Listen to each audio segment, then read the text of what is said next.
I've just finished watching the Quakecon Keynote Presentation, and there's quite a few interesting things we saw here, including one thing that did catch me by surprise. There wasn't a lot shown here, but we did see some pretty cool things, so I think there's a lot of things worth mentioning. So this is going to be kind of my opinion, a bit of an analysis, and mostly an overview of the keynote. There wasn't actually a long time spent on Doom Eternal. The first half of the event was spent on just different games in general and a few other sponsorships, etc. And then after that, like the last probably about 20 minutes or so was Doom Eternal, so not a lot, not as much and not as crazy as it was last year. But there's still quite a few things worth mentioning, so I think it's time to get into it. They started off with a small little trailer at the start, which was a mashup of clips that we've seen, including the trailer at E3, and actually a few new bits of gameplay thrown into the mix as well, including some battle mode in that trailer as well. But there was a few parts in the keynote where we did get to see a little bit more of the story mode or the campaign, but this whole event was mainly focused around battle mode, so it was few and far between. But there is going to be a gameplay demo of Doom Eternal's campaign apparently tomorrow at one of the events, Knee Deep in Doom I think it's called, which is pretty awesome. Hopefully it's a level we've not seen before. If not, it'd be great if they do talk about the level we've seen before, if it is that level of course, but I would personally prefer a whole new level, a whole new section to what that level is, maybe some new areas instead of just the same thing we saw at E3. Hopefully they don't go down that route. Hopefully we do get to see some more gameplay for the story, because I said the battle mode was cool, but story is all it is with me, and we didn't really get to see too much of the story at this keynote, which is not, it's not a problem. It's a little disappointing, but it was to be expected at the same time, because they did say they wanted to focus on battle mode, and as I said previously, this Quakecon is really the event for tournaments and everything, so it makes sense for them to mention more about the competitive multiplayer side over the single player campaign. But there was one thing in terms of the campaign that they did show us, and that was the Doom Hunter. Now for the first time we've actually seen this guy in the flesh, and he's going to be a serious recurring character. Of course it's the same person, so he's going to be a boss that you're going to fight multiple times, including by the looks of it on levels that we've already seen before. I mean, they could have done this just for the gameplay of Quakecon, or this enemy is going to show up pretty much everywhere the Doomslayer goes, which makes sense because he's called the Doom Hunter. It'd be a little bit weird if he only showed up once in the campaign, if he's supposed to be the arch nemesis of the Slayer. So anyway, you got some person, sounds kind of human but more like a hell priest kind of person, not sure who it is, actually talking about this guy, bigging him up, making him sound really cool. And the ironic thing is, you can see him sort of getting created here, or at least rebuilt into his new weapons, and the Slayer is waiting for him outside. It's a bit ironic because obviously this is the Doom Hunter, he's supposed to be hunting the Doomslayer down, and there is the Slayer himself actually tracking this guy down. So a bit of an ironic name, but still it looks really awesome. Like I said, we're going to find this guy very regular. The other thing I wanted to mention, this screenshot here, it kind of reminds me of the Samuel Hayden part where he's hanging against the same kind of machine. Obviously this one's a bit bigger because this guy is much more huge. I don't know if that's some kind of connection here or not. I do not think that this is Samuel Hayden. I do think it's a completely different entity, probably from a long time ago in the Doom universe. This is probably one of the ancient demons that the Doomslayer fought many years ago, and he's come back to obviously finish him off, and he's going to be everywhere trying to kill him. So I don't think this guy's going to be the final boss, even though we will be fighting him probably, I'd say, judging by what we saw in the gameplay, at least 7 or 8 times. So I don't think he'll be the final boss, but I do think he's going to be a character that you're going to see pretty much from the start to the end of the game. The other thing I want to mention is every time you see this guy, no matter where he is, his attacks are very similar. He obviously has his missiles, his chainsaw, and whatever guns he's got attached to him as well. But he never seems to have got any more challenging or destroyed everywhere you fought him, which suggests to me that maybe this is going to be a different kind of boss altogether. Maybe this guy's going to be a bit more of a random enemy that just shows up time to time on every level. Maybe it's not actually scripted parts, but it just shows up completely out of the blue just to attack the Slayer. You fight him a while, then he goes away. Kind of like, say, in Resident Evil 3 with the Nemesis. So he could just show up at any room, you either run away or fight him, then he'll go away, and then you see him again later on in the same level or the next map. This might explain why we see the Doom Hunter so much, because he seems to appear in every single environment that the Doom Slayer has been to so far, or what we've seen in Doom Eternal at this point. I mean, this could just be obviously once again he is the Doom Hunter, he's going to be following Doom Slayer everywhere, or his gameplay obviously could be a little bit different, and we have to fight him once or twice during every map at random parts, when he could easily show up one time and then not show up at all the next time. That's kind of what I'm getting here. I mean, I would prefer it if he's kind of scripted. I mean, I do like the idea of him appearing randomly, but at the same time I think it would make more sense, or it's something I at least prefer, when he has scripted parts when he shows up. But either way, he's an awesome looking enemy and I can't wait to fight him. Now, this was a huge shock. I was not expecting this at all. For Doom's 25th anniversary, we are getting Doom 1, 2 and 3 on console, so Xbox One, Nintendo Switch, PlayStation 4.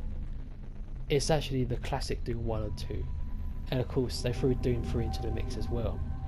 I kind of had a strong idea that we'd see something like this on Nintendo Switch, but I thought at this point it was almost impossible for it to appear on PlayStation 4 because of how long it's been. I thought they'd just kind of leave it out, but no, they actually did it for the 20th anniversary, and that is awesome.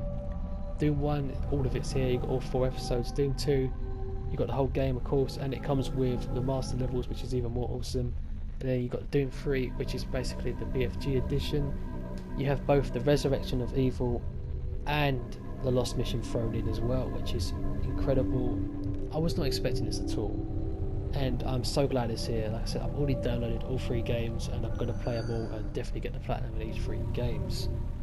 The only thing I was a little shocked on is they didn't include No Rest for the Living, which I thought they might have done because it appeared in all the arcade versions on the Xbox, but you can't get everything.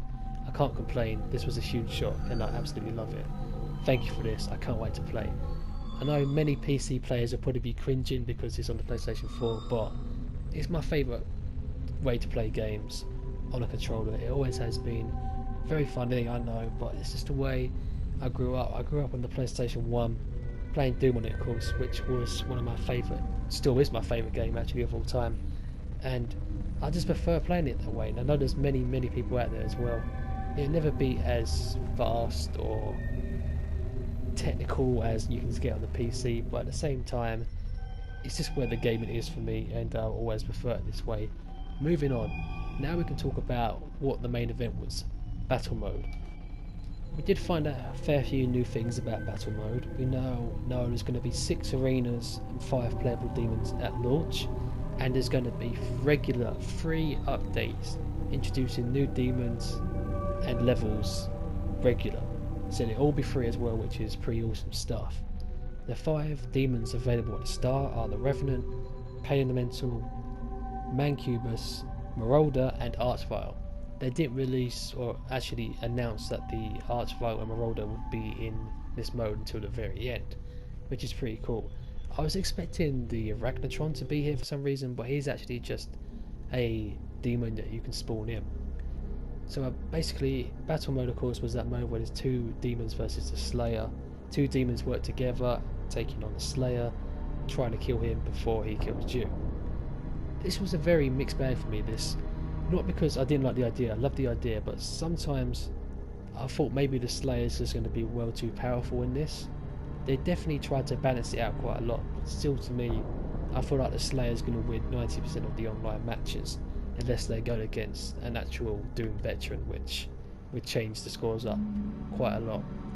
But there's many different, I mean obviously like the Doom Slayer has all his arsenal. It's going to be exactly like he would be in the campaign. He's going to have all his guns, he has the potential to go in with a BFG, he has the movement and everything. This says to me that the Slayer has outrageous power and is probably going to be too overpowered to go against these Slayer demons. He's going to be so much more faster and so much more stronger compared to enemies like the Revenant and the Mancubus. but they have tried to counterbalance this in a few ways. One of them includes spawning in AI demons. So the players playing as the demons can spawn in AI demons to assist them along the side. It depends on what ability you bring to the map, that what enemies spawn in. I think sometimes it's probably random, sometimes you spawn in higher enemies, and sometimes you spawn in like multiple little ones or one big enemy to help along the way. They're not going to be too powerful, I don't think, because they're not going to be that strong. Obviously the Slayer is going to come along and kill like 2 imps in no problem whatsoever. But I did notice one problem. Actually on the Slayer's side, that could give the 2 demons a huge advantage, and an unfair advantage at that as well. What about if the 2 players playing as the demons don't actually spawn in enemies? This means that the Slayer is not going to be able to kill these demons for resources, leaving him completely vulnerable. I mean, obviously it might be a little bit harder for these 2 demons because they're not getting a little bit of assistance, but at the same time the Slayer's getting absolutely no help whatsoever. So basically they're going to die because they're not getting any health. They're eventually going to run out of ammo and they've got no chance. Maybe there's ammo in the maps, or demons spawn on their own instead of just by the players, I don't know. Hopefully that is there. If not, I can't see them exactly winning, because if not, the Slayer's just going to get instantly killed by these demons coming along and just destroying them where they're not getting any health. Another thing is that some demons, or even the Slayer, can actually bring in abilities if they win the round. So if you win the round, you actually get to choose an ability to bring into the next map. The Slayer can actually bring in the BFG, and the demons can bring in stronger enemies. Now for the Slayer bringing in the BFG, to me that's actually very overpowered, because I'm sure the BFG is going to be able to instantly kill enemies like the Revenant or the Mancubus, even probably the Archvile, or maybe even the Marauder, I don't know. These enemies are going to be pretty much insta-killed by the BFG, which to me screams well too overpowered. And of course that means that they're going to win that round again, getting even more abilities. This is something I've noticed with this. It just seems to be, at least to me without playing it, this is just my opinion, that there seems to be not the best balancing going on here. You can see so hard that they're trying, and maybe I'm the only one who thinks this, I don't know, but to me there's just some areas where I feel like, wow, that's well too powerful for the Slayer. Actually, that's well too powerful for the demons. So to me, yes, there's probably a fair few ways for each side to win, but at the same time there's probably 3 or 4 unfair ways for either side to win as well. Each team sort of has an unfair advantage. Instead of actual balancing, they're sort of working on unfair advantages here for both sides of the team. It's going to be very interesting to see if it works properly. If not, I could see some very cheap deaths in gameplay coming from battle mode. Hopefully it doesn't fall into that category, but that's just something I see right now. Another thing they kind of gave the demon to help them is that the demons can spawn in after they've died if the other demon survives for a certain amount of time. I think it was 20 seconds. So if the demon managed to survive 20 seconds whilst the other demon player died, then they will both respawn. The demon that spawns back will have only half health, of course, but that gives them another chance. Of course, when the Slayer's dead, that's it. There's no coming back from that.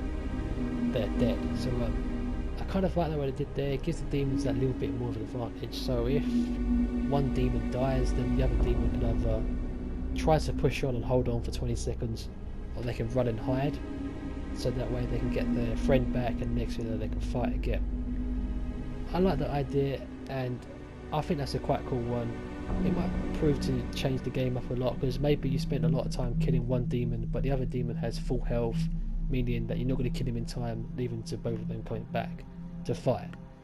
After all, I think that's a good idea, and I kind of like that one.